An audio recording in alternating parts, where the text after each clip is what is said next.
In 1993, I discovered that I was pregnant, and at the time I had just met.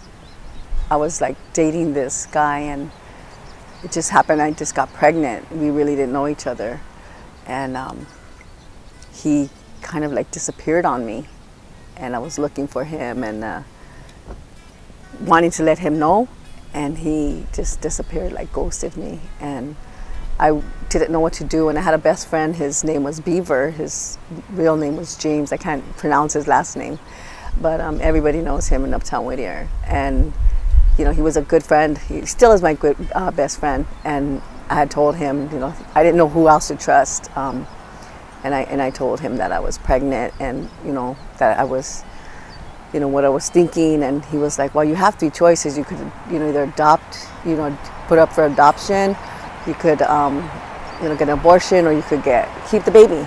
And I told him, no, I only have two choices. He says, what do you mean? I go, I could only get an abortion or keep the baby. I'm not going to give it up for adoption. In January, he told me, let's go, I have a friend, and let's go see her. And I went to the clinic right there on First and Whittier. I think it's First, I think it is. And I went there with a thing of wanting to get an abortion, and he goes, well, let's go, you know, let's just go talk to my friend, and you'll talk to her. And when I went in there, and you know, she was talking to me, she had counseled with me, and you know, gave me the options of, you know, what I could do, but abortion never came up. You know, abortion never came up. She was talking about it more of adoption. I think I was feeling like a lot of anxiety. It was the whole thing of, I felt like the first time I was pregnant, you know, I was like, what am I going to do? You know, I don't have any support. I don't have, you know, at that time I was 20 something years old. And I'm like, man, you know, here I am in finally getting myself together, changing my life, and now I'm pregnant.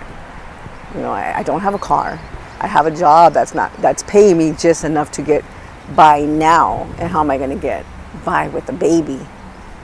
You know, and that was my dilemma. And I think that was most of what was causing me to, like, pushing me towards, like, you know, I could get an abortion and just go out and move forward with my life. Can't even remember what she told me exactly. But I know that she, at the end, you know, she had said, you know, do you mind if I pray for you? And I told her, no, that's fine. You know, you could pray for me. And she prayed for me, and then I left. And I think the next day I woke up feeling kind of different. And I just told myself, like, I think I'm going to keep the baby, you know.